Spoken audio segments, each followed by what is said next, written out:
Let me introduce myself. That way, that'll kill some time real quick, right? So, for those of you who don't know me, I'm Charlie Williams. I got a fan club there, and nah, you're too kind. You're too kind. Anyway, so I'm the Director of Affirmative Action Programs, and in my position, just real quickly, I enforce the university's anti-discrimination policy, which I'm going to talk about in detail, and monitor searches, and do a few other things. Also, the champion for diversity for the university as well, administratively. So, and I work with a number of you here. I see all my colleagues, and I look at it as I work with everyone here, no matter what your position is. So you can consider me a resource. So with that said, I'm going to go through what I'm planning to cover today, and I'm going to take questions. As I go through certain segments, if you have a pressing question, I'll entertain it, because I know sometimes, you wait to the very end, people forget. And then also at the very end, I'll try to field some questions, time permitting. I'm going to get my clicker. So you see my so this workshop is about the New Jersey state policy prohibiting discrimination in the workplace. So as you came in, there's a brochure that you have that's about 6 pages of color brochure, finally produced by our university relations team and Lyle, and reproduced by Francis Newton, duplicating, okay? So we thank you for that. So you don't really have to worry about a lot of notes unless there's certain things that are pressing for you, because for the most part, most of the content I'm talking about is directly from that policy, which you have in your possession. And there's also a piece, and I'll thank Student Affairs, with the information for sexual conduct in Maxey and Scott Snowden, okay? I'm gonna reference those as well. And as you know, part of the training is also the disability session with Donna Dingle. So I'm gonna highlight some of her information, and certainly you will get it firsthand from her, because disability is one of the protected categories, okay? So overall, we're trying to avoid unlawful harassment and discrimination in a workplace and Kane University, the campus, so it extends beyond just employees. So here are some of the issues that I'm gonna cover, and questions related to these areas which I hope I can answer for you. One is the details about the policy and what it means, and more importantly, defining harassment and discrimination, right? Because a lot of times people say, I'm harassed, I'm being discriminated against, right? How many of you have heard people say that many times? So in my household, my family say I harass them all the time, but it's not prohibited harassment, right? So when we talk about the policy, we're talking about prohibited harassment and discrimination based on the protected categories, of which there are 20. That's a lot, right? 20.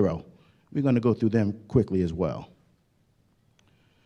Now, when you leave today, I would like you to just be aware, one of the outcomes, if you will, for my assessment people, if anybody's here, from my session is for you to identify the types of harassment.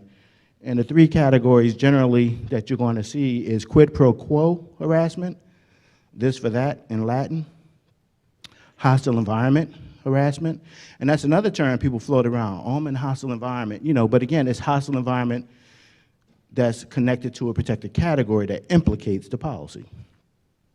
And then third-party harassment, right? We talk about that. So those are the main categories I'd like you to be aware of. Then a little bit outside of the policy, but connected to the policy, is consensual relationships, dating, workplace romance, romance with employees and students. I'm just going to touch on that. And also reaffirmation of Title IX, discussion of that. Okay? Does that sound good? All right. Now, the state policy. Essentially, whenever you think about, so a lot of times people get caught up on, say, oh, Title IX or ADA, all that's included in the state policy. It's not like these things are separate and apart or mutually exclusive. It's all is connected under the auspices of our state policy, and which is what, again, you have in that brochure. And the statutory authority of the policy is, you see the NJ Administrative Code that's referenced. And the enforcement agency is the division of EEOAA in Trenton, which used to be part of personnel, but now is under the Civil Service Commission. So that mainly, in terms of issues related to enforcement with the Civil Service Agency, that's mainly employees. That will not be students and others, other classes of individuals. But nevertheless, in terms of enforcement and statutory mandates for the policy, it applies to students and employees equally, as well as anyone doing business with the college. So I noticed we had visitors on campus, DECA, right? So even if someone visits the campus and there's some issues that may implicate the policy, we still would have to take action. Now, the manner or the process of how we take action, that will vary, right? We'll talk a little bit about that. Just like, so for any issue that implicates the policy, we will use the model complaint procedures, which are also in that brochure. That's what would be the process for any employees. Students could vary, so if it's a student and an employee, then a policy would be involved because there's an employee involved. If it's student on student issue, then typically it'd be adjudicated through our student conduct process. You know, Nicole Rodriguez, I don't know if Nicole is here, but she'd be, oh, there she is. She'd be a main contact for that. Okay, and then sometimes, like I said before, visitors from off campus, vendors. So if it's a vendor, you may say, you don't think about those things, right? So if it's a vendor, a contractor, so we have people on campus doing work all the time. We have contractor services.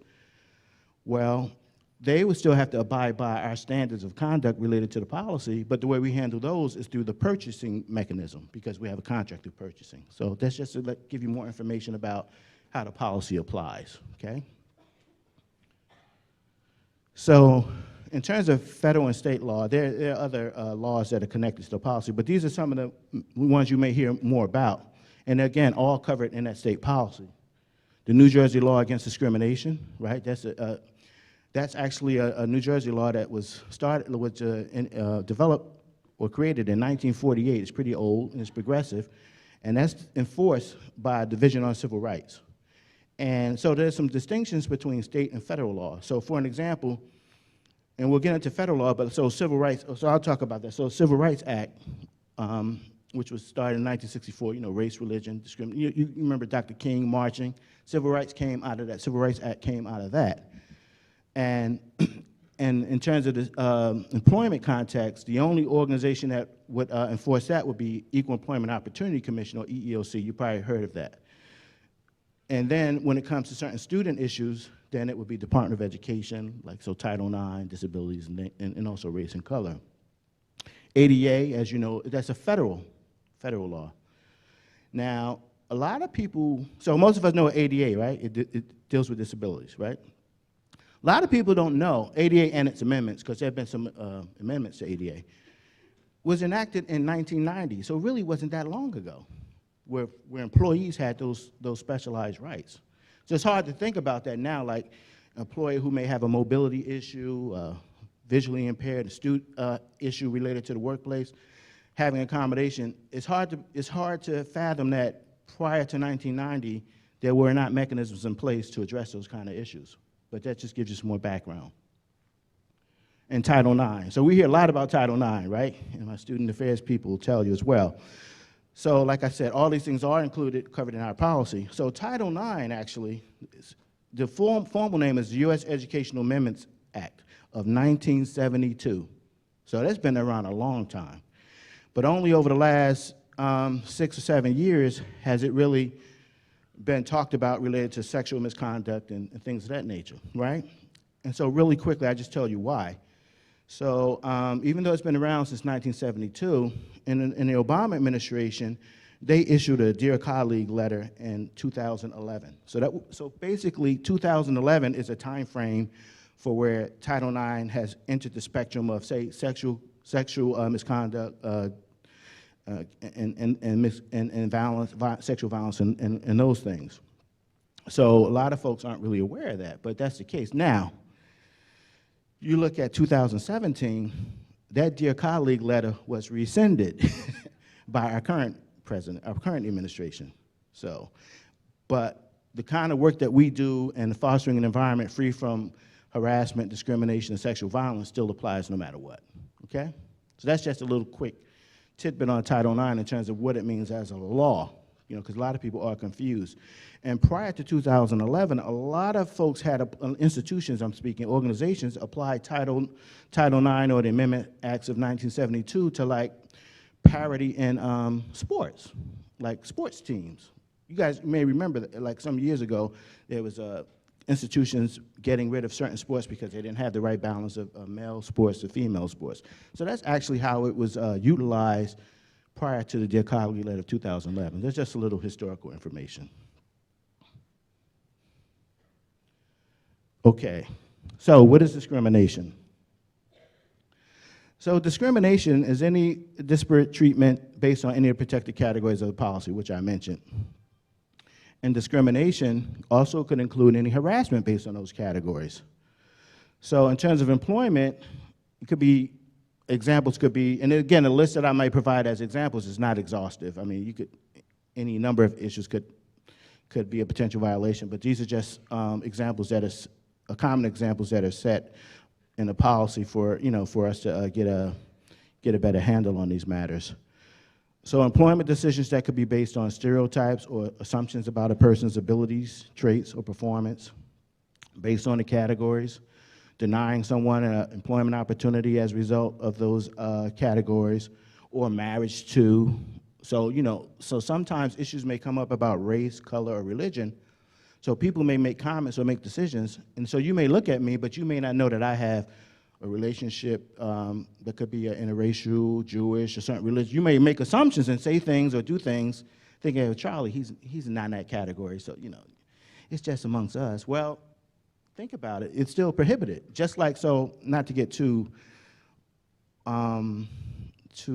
crazy with it, but like the N-word, right? I'm talking about the real N-word. So if black people use the N-word, that's a violation.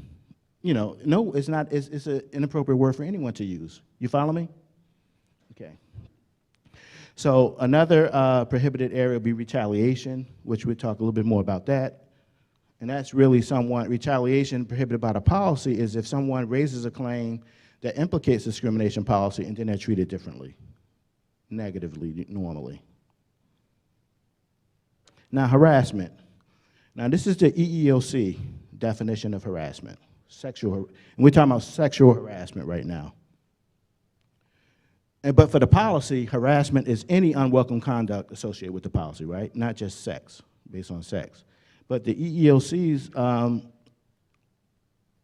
defines harassment as it becomes unlawful when enduring the offense becomes a condition of employment or the conduct is severe or pervasive enough to create a work environment that a reasonable person would consider intimidating, hostile, or abusive. So you see I have an asterisk there by severe or pervasive. So that's a federal standard in terms of how to identify harassment. So for the state policy, we actually operate on a zero tolerance threshold, right? But with that, use common sense. But it's not necessary. So in some cases, like one word, someone makes one off-color word that may not be too severe. Typically, that would not be severe and pervasive for the federal government, but for us, it could be a violation, okay? Now, I'm not gonna go through, I'm gonna read them all, but I'm not gonna really talk in detail about each of them. So now there's a list of the 20 categories. So they're gonna be in that policy that you have in front of you, like in the first paragraph, typically. And some of them overlap, but they are distinct. So race, creed, which is a strongly held belief, color, national origin, nationality, ancestry, age, sex, which means gender, sex and gender, including pregnancy, marital status, gender identity or expression, civil union status, domestic partnership status, family status, religion, affectional or sexual orientation, atypical, hereditary, cellular, or blood trait, and genetic information. So you may see that and say, what is that, right? So, and this come out of like court cases mainly. So if someone has, say, like for insurance purposes, have a lot of employers doing medical tests. So if someone has Tay-Sachs, sickle cell, different diseases that may make them a potential liability insurance-wise, companies were treating them differently. So that's why this is, part of the protected categories. liability for service in the armed forces of the United States, disability, right, which is connected to ADA. Now, in disability, so I'm going to take a moment to talk about disability and then sexual harassment as subcategories of the protected categories. So in disabilities, there are certain disabilities where you can, you see a person, so if a person's in a wheelchair or they're walking with a cane or they have a guide dog, they're visually impaired, you can sometimes see that right away, right? Those are obvious disabilities. But there are a lot of disabilities that you can't see from looking at a person. So what happens is in terms of discrimination, so the obvious issues that impact the policy related to disabilities, if you're using derogatory names or making fun of a person or making jokes, you may think so say if you have a blind person in the office and you make a joke, you might think it's harmless, but that could be, negatively impacting an individual. Same thing with their, say, physical status. And then also making jokes about a person's mental or emotional fitness. You don't know their background, but that could be discriminatory. So if you say, so I'll give a few hypotheticals, right? And for my hypothetical, the individual is going to be Charlie, right, which is me, right? I don't know any other Charlies in the audience. Even if there's a Charles, I'm sure there's not a Charlie, which is my legal name. So Charlie is going to be my case person. And also, like I said before about the information, most of it's coming from the policy. And I know if you're in the far left or far right of the room, you can't really see the screen, right? Is that true? You can see it clearly? They move the curtains back? Okay, good. I know the other session I couldn't quite see it, but that's good if you can see it. So in disability, referring to anyone in a demeaning or derogatory fashion that could be associated with their disability is prohibited. The issue that we see a lot is not so much that, because we're all caring and sensitive people at Kane University. Right, Kim? That's right.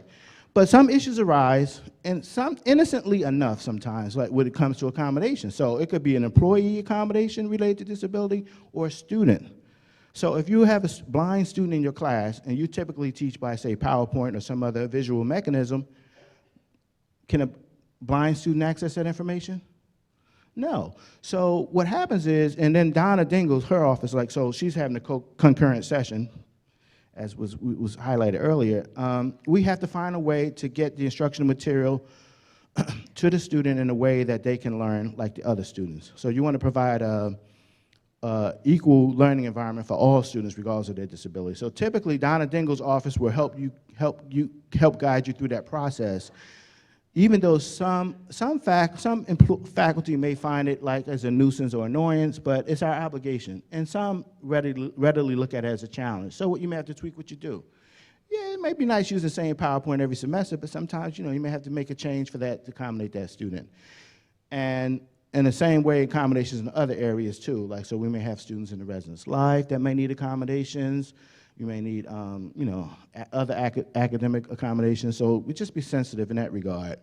In terms of employees, a similar type of issue may arise related to accommodations. We all have different issues. We're all different personally, medically. So in that case, human resources is the office which helps to navigate those concerns for employees. And so the other last note I'll make on both student and employee-related disability issues is we should not independently, as supervisors or faculty, make an accommodation for a student, right? And I'm going to tell you why. So if a student says, I have this particular issue, I need to leave class early at this time, I need extended time on the test, and just say most faculty say, yeah, okay, Charlie, yeah, no problem. But then the following semester occurs, and another faculty member says, Charlie, no, I'm not going to do that. Then there's a problem because we've had a record of doing that. And so typically whenever a student comes to you with that kind of a request, you refer them right away to Disability Services in Donna Dingle's office, right away. It may seem like a simple thing to accommodate as an individual, but in terms of process, it could be very problematic for the institution. The same thing for an employee. So, you may have an employee, we all have different issues, different needs. An employee you may have restructured an employee's work hours. Say the hours are 8:30 to 4:30. But you say, Charlie, I understand your situation. It could be family or it could be medical, right? So it doesn't necessarily have to always be medical. I said, listen, I got these issues. I got to get here early at 7:30, and they may be really legitimate issues. I get here at 7:30, and I got to leave at 3:30, and I won't take lunch. I don't know, the union, do they require you to take lunch? Or I might say, well, I take a 30-minute, whatever the shortest amount of time for lunch, and I got to leave early, but I want to come in earlier to make up the time. So we're carrying people. So as a supervisor, you say, yeah, don't worry about it, Charlie. Yeah, do it. So your supervisor's there maybe a year, 2 years, or however long they're there. It could be there for 10 years. And the schedule's fine. It's working out nicely. Then you get a new supervisor comes into town, right? Which that could happen. And they say, Charlie, work hours are 8:30, 4:30. But listen, if it's not a documented accommodation, you know, and they may have all people are different, so the supervisor may just have a problem with someone coming in an hour early, even though it's legitimate. So then the employee, look at the employee and say, listen, I've been doing this for 10 years. Now, how's there a problem? My job hasn't changed. You know, it's the same type of work. How do you defend that as an institution, right? You're going to have a hard time, right? So that's why you want to go through the proper office, which would be human resources, right? Does that make sense? Okay. Now, sexual harassment. There's a lot happening in the news, right? Me Too, Me Too movement, individuals who were subjected to inappropriate conduct as a condition of their work environment or getting an advancement and that sort of thing. Now, when you have subjected to harassment where you have to do something to get something, that's the quid pro quo, this for that. And it's based on a power relationship. Now, in terms of employment setting, that could be a supervisor and an employee under that supervisor's charge. It could also even be in a student context, could be someone who's a peer leader, a peer mentor that's having a peer advisee, because they could theoretically impact that student's academic progress. Maybe by giving them bad recommendations or sending negative reports or things like that. So any adverse action related to a power authority, that's really where you come with quid pro quo. Now, so like I said before, I want you to know the types of harassment. So quid pro quo, we're pretty much clear on that, right? Power relation, and quid pro quo in Latin is this for that. The other one is hostile environment, right? Which applies, again, not only to the sexual harassment, but any conduct, whether it's related to someone's race, religion, etc. Derogatory or demeaning conduct that's less recurring. So that could be like a joke. Some folks want to be the office comedian, right? Or always telling every morning, I got a new joke for you. You can't wait to tell it, right? But some jokes aren't really appropriate for the workplace. Now, I'm not against having fun in the workplace, because look, we're not robots. We're human beings. I mean, listen, but I do believe in maintaining a professional standard of conduct, for the most part. Every now and then you can slip, but as long as you don't slip too much, right? So if you're the type of person always telling a joke, whether it's related to race or religion or et cetera, and some folks may laugh, right? Because there's some folks who may think it's really funny, but other folks may be like, I'm tired of Charlie and those jokes. I'm tired of it. Every day that's hostile environment. You are in a hostile environment. So somebody needs to let Charlie know. Now, if you have a great relationship with the person, normally the supervisor should take charge of the situation. Sometimes the supervisor, now here's where you come into a problem with the policy. Supervisors are held at a higher standard related to policy issues, or somebody makes a complaint. So if the supervisor's part of the joke, or even making a joke, nobody wants to let the supervisor know, hey man, you gotta watch it with those jokes. But when it comes to a policy violation, there's really no way to defend supervisor misconduct. And in legal term, it's called vicarious liability, because the supervisor is an agent for the university or the institution or the organization. That's how it's been defined in legal settings, right? So some jokes, if they're a little off color, but they kind of on the fringe of the policy, you should let the person know. Someone should let the person know so they don't get into trouble. Because I'm telling you what happens, 9 out of 10 times, if there's a disagreement in the workplace, and say Charlie's involved, They say, oh, Charlie's always harassing people. He's been telling jokes like this for 6 years. He's been harassing us for 6 years. That's a problem, right? So that's why I say that. Okay, hostile environment. Oh, third party. Same scenario, Charlie and his jokes, right? So say it happens in, let me see, I know the campus pretty well. Okay, we're gonna say administration building, right? Because some of the cubicles are close. So let's just say, no, I don't want to use that. So let's say it happens in an office space where there's an adjoining office, right? I won't pick a particular, because that could be anywhere on campus.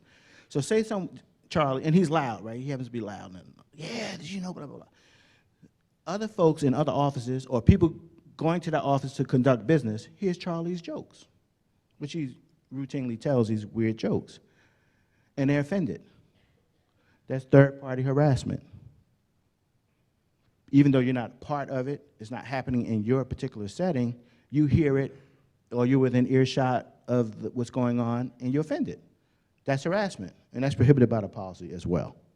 Okay, so third party. And then third party, there are other issues that could be connected to third party, which I'll get into when I talk a little bit about consensual relationships. So in terms of the Civil Service Commission, it talks about the policy. It applies to all employees and applicants for employment in state departments, commissions, state colleges, universities, agencies, and authorities. So another note about the applicability of the policy. So it's a state policy, so it's all those state departments, health, transportation, the whole list, MV, motor vehicle services, and then the state colleges, but only the state colleges in our sector. So it wouldn't be, say, Rutgers or NGIT, which are public schools. It would be like, the Ramapo, William Patterson, those 9, I think it's 9, Thomas Edison, 9 state colleges. That's what it would apply to. Not necessarily those other schools or county colleges and that sort. Because not necessarily a policy for public agencies. It's a state policy for state employees, so to speak. And like I said before, in our case, it applies to students as well. This is what we use whenever there's a potential issue involving prohibited discrimination and harassment. It's under the auspices of issues that may violate this policy, but the procedures utilized to address it may differ, right?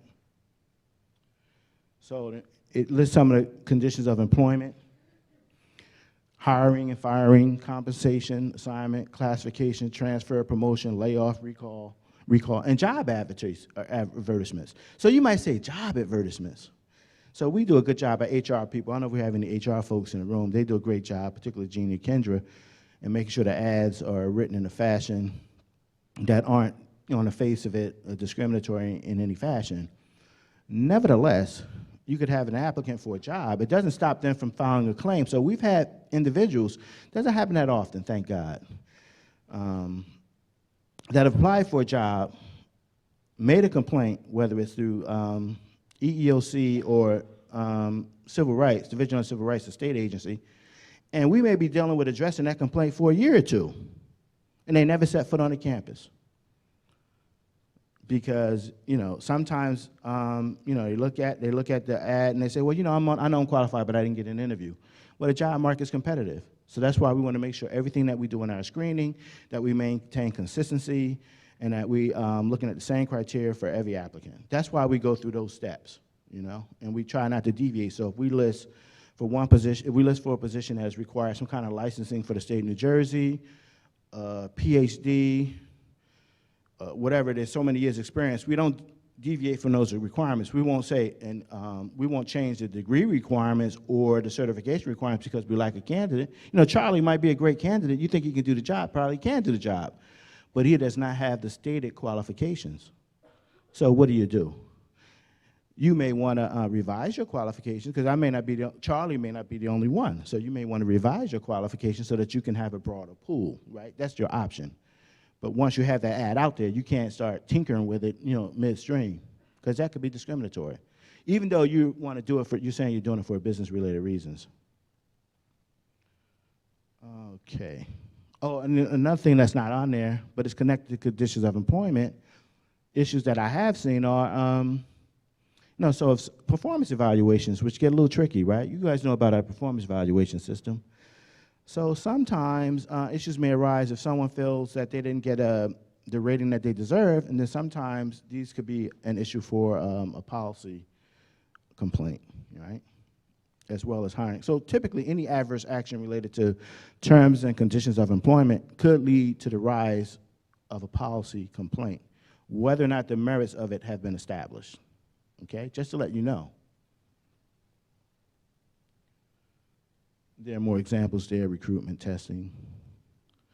So the other thing is too, when I talked about the application of the policy to students and employees, is so we have, and I'm gonna bounce around a little because I don't wanna lose sight of some important points. So we may have students who intern outside of Kane, right? They may be at a state agency or a private agency, a nonprofit. They may be doing field work, placement somewhere. And so we can't, even though we can't control what's happening outside of Kane, but say that student has experienced some kind of harassment or discriminatory conduct, and they let us know. So if you don't know, how can you act, right? But let's just say they let us know that something is going wrong in a field work placement or whatever, then we are obliged to take action on that, and that does occur. So in that case, typically it would be myself, and maybe supervisors, a lot of times will let me know what's going on, and I'll be involved directly with that agency or my counterpart at that agency to resolve the issue. And that has happened, right? Any questions on that? Like, and then also too, not just that, like, so even campus-related workplace events where issues may come up could implicate the policy. So if you're at a holiday party or you're at a department gathering at someone's home and employees are there, same thing with the jokes, or if some behavior occurs there that's problematic, that can implicate the policy. You guys aware of that? Who says, yeah, I mean, any questions on that? Okay, same thing, and then also social media, right? So you have Facebook and Instagram, Twitter, right? You guys are aware of all those venues, right? Now, so in my case, see, I'm on MySpace. I don't know about all the other stuff, so I'm really kidding. I just thought I'd throw that out there. Some of you are like, what is MySpace?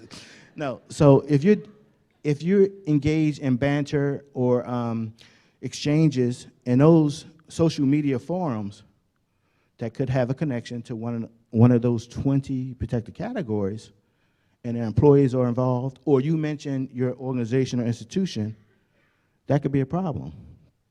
Solomon is my time, man. How we doing? Am I 30 minutes yet? I got how many minutes? 2 more minutes? Oh yeah, for my 30, thanks. Thanks, Solomon.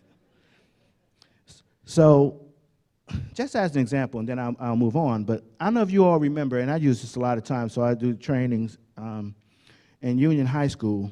There was a teacher, Vicki Knox. I don't know if you guys, she now, one of her lawsuits is still pending. This was a few years ago. But Vicki Knox was a teacher at Union High School. There was a display. It was a LGBT display, LGBTQ. I'm not sure what, actually you can find it online, the actual display.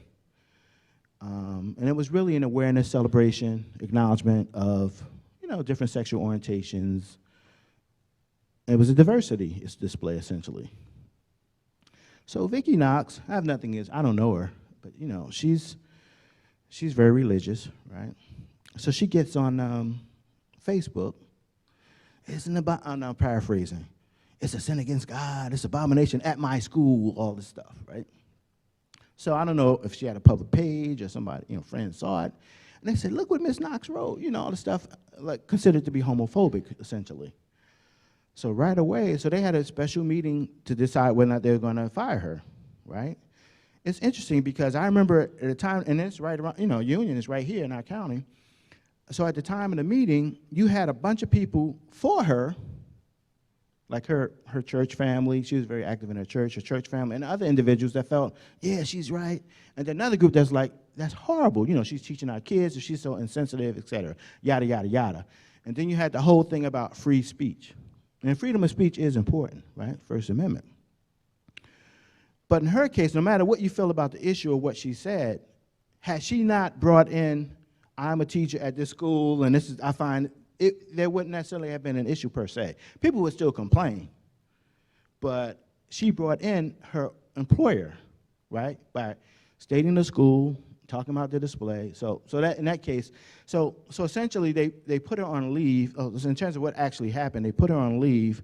I think she wound up getting taking disability, and she filed 2 lawsuits. One of them she dropped. So one was unfair termination, and the other was on race or something like that. So she dropped one of the 2 lawsuits, and I don't think it's been adjudicated yet. So it actually was no clear cut, because the organization never actually terminated her because she took like a sick leave or something like disability leave or something like that. So I mean, that's more or less a social media example. Now, if she was in a physical classroom and said the same thing, the consequences would have been the same, I think. So it's not so much about the forum or the venue, but the nature of what the conduct is or what you have said, right? Okay, so that was Vicki Knox in Union. So in terms of examples of behavior, I went through some of them, and this is actually all, like I said before, all from the state policy. Use of derogatory references regarding any of the protected categories, which there are 20 of them. Calling someone by an unwanted nickname, which refers to those categories. Telling ethnic jokes, which harass an employee or create a hostile work environment. Engaging in threatening, intimidating, or hostile acts based on foregoing classifications. Displaying or distributing material that contains language or images that are derogatory or demeaning based on the foregoing classifications. So what does that mean in practical terms? So when you're sending out emails or jokes, like I get a funny email here and there. If it's on the edge, I just delete it, act like I didn't see it, right? I mean, if it's like it's not really, in my case, I have to be above reproach, so I'm not really going to engage in that kind of stuff. Or also means like if you have pictures or posters in your workspace that people may find offensive. It could be religious, it could be graphic images, and you may say, well, it's my own office, right? So if you have images of, say, scantily clad individuals, that could be a problem. Someone in a bathing suit, people walking in and be like, oh my God, And you'd be like, well, it's my office. I like the Sports Illustrated or whichever my magazine is, person of the year. It's not like it's pornographic. It's just like, a nice swimsuit wear. Well, you're showing body parts, and this could be sexualized, and it can make people uncomfortable, right? So those kinds. I think you all know that already, right? Everybody knows that. Well, just like telling jokes, you know that you're gonna watch it. You would never tell a joke that somebody might find offensive, right? Yes, no. Some people don't care, but you want to have your filters operated when it comes to jokes.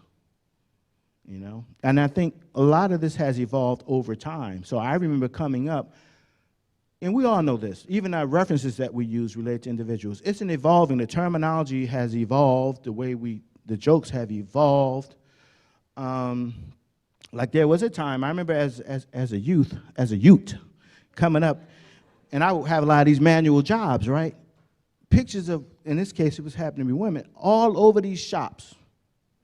And they were less than scantily clad. And I was a teenager, I was like, I thought it was the norm, and this was back in the day. Now, I must admit, so I started here in 2003, so I would, so sometimes, we still like evolving with like pictures, like your calendars. So, you get companies that everybody's not on the same page in terms of what could be offensive. So you may get a calendar that the company may not think is a problem, but for you, it could be a problem in your workspace. So you got to be mindful of those kind of things. And nicknames, right? So a lot of folks have a nickname, right? But like say if you say, say if I'm known, again, this is all for hypothetical purposes. People know me as Crazy Charlie, because I'm always doing something goofy. Like we have a lot of quirky individuals in life and on this campus, right? And they're wonderful people. I love all of them. But let's say I'm known as Crazy Charlie. That could be a problem. Because if you're crazy, crazy is a negative term to describe someone who is what? Have a mental, you're right. So I may or may not have, and I may not say anything, but maybe I have challenges related to that. Whether or not I do, it's inappropriate to refer to me in that manner. Even though I may not say anything, I might laugh it off. But in back of it may be killing me on the inside, right? You may say that, you may not think it means much, but it does, right? Just be aware of stuff like that. Okay. I think there's some more examples of behaviors. Now, sexual harassment.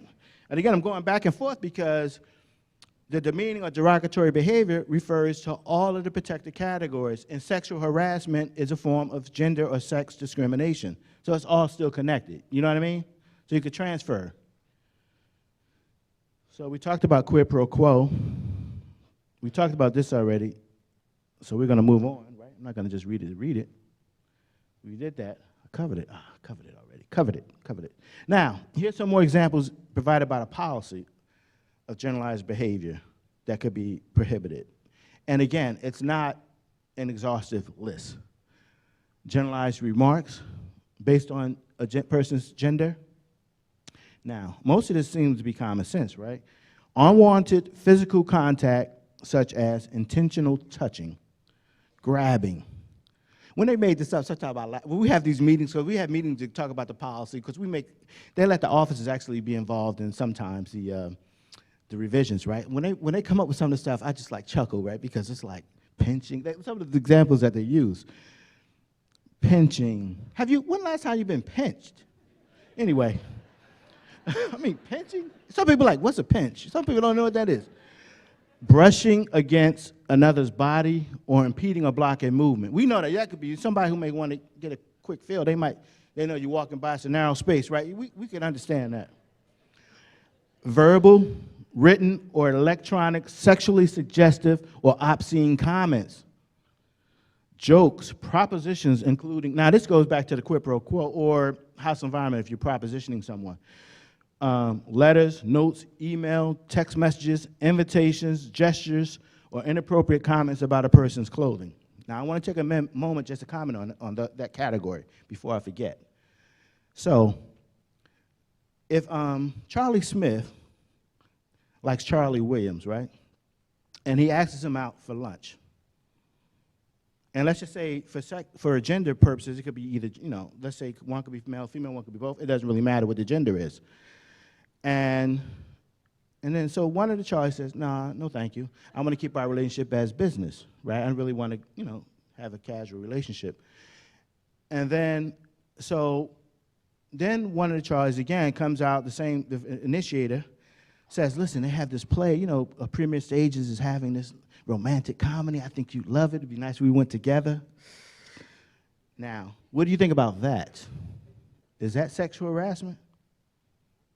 The second example, not the first one we actually go out for lunch. Who says that's sexual harassment? Second time, Charlie sends out a request, say, hey, listen, let's get together, go to this Premier Stages romantic comedy. I think you would love it. Is that sexual harassment? No? All right, yeah, you're moving in that domain. And so then the other person says, no, I'm really not interested again, I just want to have a business relationship, yada, yada. Then you get like on Valentine's Day, right? I'm just using that. So then the person sends a Valentine's heart. Hope you have a great day. What about that? That's the third occurrence. Yeah, bam. That's pushing it, because you already told the person you weren't interested. So that could be a problem, right? Can you see why that could be a problem? Even though it's not particularly egregious. Sending someone a Valentine's message. It's not. Okay. Also, let's see, messages, propositions. Oh, clothing. It is getting boring using the Charlie example. Joy, can I use you? Okay. So I see Joy working the same office. I say, Joy, that's a very nice outfit you have on today. Is that a problem? Not really. No, not really. So, but if periodically I see Joy, then I'm always making comments, and I'm like, I said, that's a nice outfit you had, right? You said no. I'm like, now check this one out, right? Joy, you wearing that, right? What about that? What does that give? What connotation does that give? It's like sexualized, right? Joy, are you okay? I'm sorry to make, are you all right? I have to pause, because I don't want to harass anyone during a anti-harassment workshop. And y'all heard Joy say yes, so that wouldn't have worked on using Charlie. Okay. So that's important. Now, the other thing, too, is when you have contact with people.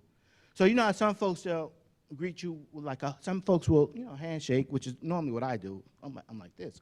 But most folks will, greet you with maybe a little hug, a little peck, right? Some folks do that, right? You wear that? Now, is that sexual harassment? Not really, but some people are uncomfortable. So unless you know the person or have a pattern of greeting them that way, personally, I wouldn't do it. I would avoid it. But I meet people, I know folks, I've been here a while now, almost 15 years, and so I meet people sometimes, and then, some people say it's my culture, it's cultural to be, hug and all that, which I get that. So I'll just give you my own example, and this is a real example. So most folks, when I greet them, I go for a handshake, for the most part, unless I see them coming like this, then what are you gonna do? Like, so yeah, you got to play that case by case, but you got to be careful though, because some folks, if it's unwelcome, it's unwelcome. So you got to be careful with that. I mean, I don't want to just give you some standard comment or reply that you should never hug someone if they're gonna come at you hug. I mean, come on, that's not, like I said, we're not robots. You got to use some common sense too, right? Unless the person is kind of creepy and right. And again, I don't think, creepy is not a protected category, so I'm okay. So then other examples, visual contact, such as leering. I got a kick out of that too, but I knew exactly what it meant when we were having these meetings. So you guys know what leering means? Looking at somebody in a certain way. Now, I'm going to tell you, so I have this issue with sometimes my eyes, I'm telling you, I blink or whatever. So people might be like, what's going on with his eyes? But leering is like when you look at somebody and you looking them up and down. And you know it, and you guys know it when you know you're uncomfortable. We used to call it, now this is really old, back in the day, the goo-goo eyes. How many of you heard of that? Show of hands. I'm not, okay. Yeah, that's like when you really giving them, you're not saying anything, but you're like, look at them up, and then you focusing your eyes at a certain area of their body. Look, I want to let you know for training purposes, this is what leering is, right? Not an occasional stare. Somebody could be, like kind of like staring at a wall behind you and you think they're looking at you. Not that. Okay. So displaying, we talked about sexually suggestive objects, cartoons, posters, magazines, pictures of scantily clad individuals. Already covered that. All right, we talked about quid pro quo. So responsibilities, because I'm coming down the home stretch now. So anyone who believes they've been discriminated against, or if you hear about a report, you should report that right away.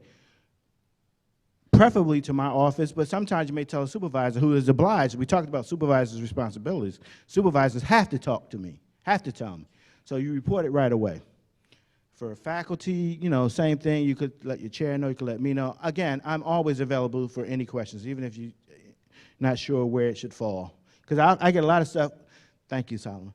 I get a lot of ethics. When ethics rolls around, I'll get a lot of those disclosures back. I'm like, here, child. I'm like, yo, I'm not ethics, So, but I'll make sure it gets to the right place, right? I'm not gonna call and say, I'm not gonna send your form back. Anyone who comes to me with a question or concern, I'm gonna direct you to the source whenever possible, okay? So if something happens, you hear something, see something, say something. Not to borrow that phrase, but it is appropriate in this setting. See something, say something. Same thing in Title IX, which I'm gonna talk briefly about. Supervisors, we talked about that. Complaint process, all agencies have to have procedures, which you see in your handout. Retaliation, I talked about this. If somebody makes a complaint, you can't treat them differently or any adverse action, because they have a right to make a complaint. Even though an issue may not necessarily, it may not rise to the level of a complaint, but if someone feels uncomfortable and they report it, we should take the action, right? And then there is a provision for false accusations and information. Now, that doesn't mean, somebody, like Charlie gave somebody, not the non-affirmative action Charlie, gave somebody a hug one time, nothing else, just a hug. He makes me uncomfortable, he gave me a hug. That's not necessarily a violation, right? But it's also not a false accusation. Now, a false accusation, Charlie's always running around hugging people, leering at them, pinching them. And Charlie probably hadn't even been on campus during that time period that you said it occurred. That's a false accusation. We don't really get many of those. But it does protect someone from just making up stuff. All complaints are handled with confidentiality to the extent possible, right? Which means if you make a complaint, only people with a need to know are going to be involved. And that includes someone who makes a complaint and then they say, well, Charlie observed the behavior, so even witnesses. So witnesses cannot be retaliated against. Because sometimes you have to corroborate, right? You have due process. You should have the opportunity for, if someone makes a complaint, even though it's valid, I mean, we have to investigate it in an objective manner. So the person who the complaint is made against, we use the term respondent, they have a right to respond, right? And then in terms of violations, the violations can range from counseling up to termination. A lot of times, if it's just some time of miscommunication, it's training. Training or counseling is all you need. I'm from that school. Anybody can make a mistake. I mean, if it's a mistake, I mean, it depends on the type of mistake. If you made I grabbed somebody inappropriately, that's not a mistake. But you may say something or that you're not really thinking, and people take it the wrong way, and you realize after you said it, but it's already out. Just like when you get a funny email and you press send. Even if you put, I would like to recall, well, you already sent it, right? The thing is, because we are zero tolerance, so we're mindful of that, but we also, anybody can make a mistake. Now, the policy, in terms of a policy violation, it does not look at intentionality. So what that means is, so you did not intend to offend somebody, but they were offended, though. It could still be a violation, right? Even like sometimes people retell retell a joke that they heard, and it's a bad joke, but they retell it. It's just as bad as a person was sitting in front of them telling it. Training is required for all agencies, organizations under policy, so this fulfills your requirement. Some of you probably did the online training, so you're doubly trained.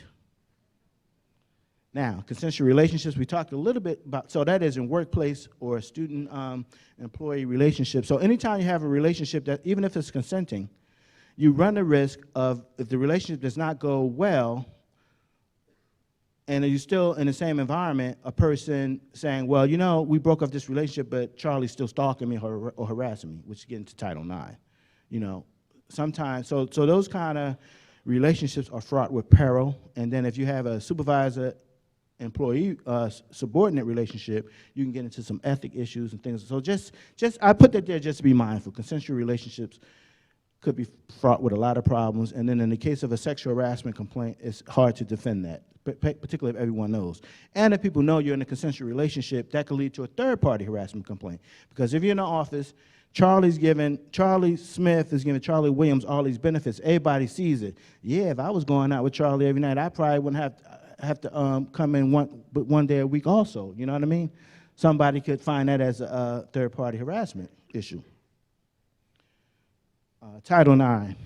And Title IX, I kind of talked about what Title IX was. It's the U.S. Education Amendments Act of 1972. And that really applies to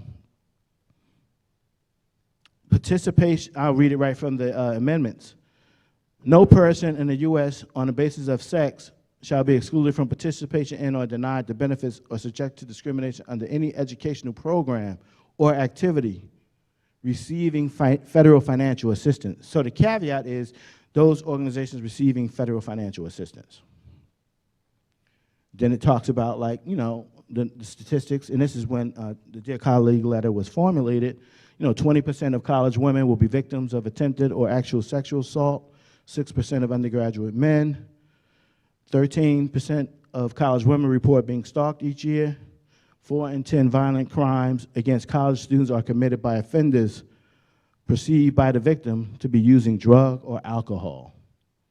I'm looking at Kim now because sometimes these things happen, and it's a real issue on all college campuses. Now, I was a young person once, so sometimes, you're out there in a social environment. A lot of times you may even know the perpetrator. People are, imbibing in spirits and doing other things, and then something may happen, right? Either forcefully or the person regrets and there was no consent involved. And so that's why Nicole Rodriguez does a good job with talking about what consent is. And so we actually, last year, we had a very provocative presentation where Brett Sokoloff talked about consent in a very lively fashion. I don't know if any of you were here then, but yeah, so that's interesting. And that's pretty much when no means no, right? And yeah, so consent. And that's typically a lot of issues that occur on the college campus more so than, say, in an employee relationship, but it could occur. And a student may let you know. So whether you're faculty or employee, someone may let you know that something occurred. And sometimes they may say, I'm embarrassed by it, I don't really want to go anywhere, but you should report it, okay? Find a way to report it. You don't just say, oh, I'm gonna report it right now. You know, you may say, listen, you know, you want to provide some, you want to be caring, say, and let them know that we take these concerns very seriously. You want to hand them a resource documentation, which we have today, if you didn't get it, on sexual misconduct. Let them know we have a process for dealing with these issues and that you will have to report it to, you know, the appropriate individual. And then you can give them, you know, some time for that call to take place, but you let them know that you have to take, you just cannot sit on it. Because what happens ultimately, same thing with the discrimination based on other protected categories, somebody says something, you know, Charlie said this or did this, but don't tell anybody. Then something happens, right? Could be a year, could be 2 years, could be later. Well, I dropped out of school, or I haven't been able to perform well at work, but it's because of the harassment that I experienced and the discrimination. I told you guys. That's what they'll say. And your defense cannot be, well, you told me not to tell anybody. That's no good. Salute. Salute. All right. All right, so we talked about responsible employees. So now, and I know I'm coming towards the end, so I'll take any questions if we have. I think we have 5 minutes. Well, no, probably don't have any time, right? Well, you could, if you wanted to give me a quick question or two, I'll take it. If not, you can, if you have something pressing, or you can let me know later, because I know you might want to get to lunch or whatever. But are there any questions, though, before we close? All right, so hopefully I covered most of the material then, there's no questions. So thank you very much, it's been a wonderful audience. Oh, Corey has an announcement. Thank you. Before you guys go to lunch, I just want to make a quick announcement. I'm sure all of you or many of you are planning to go to the next session, which is in STEM on disabilities. And looking at all of you attended this one, if you went to that one, it might get a little bit tight. We're running an additional session on disabilities on Friday, and I left a sheet of paper with the ushers out front. So if the session that you're planning on going to next in the afternoon fits better with your schedule on Friday and with your managers, then by all means attend that one. Also, if you get there and you see it's a little tight with the seating, you can go to the Friday one also.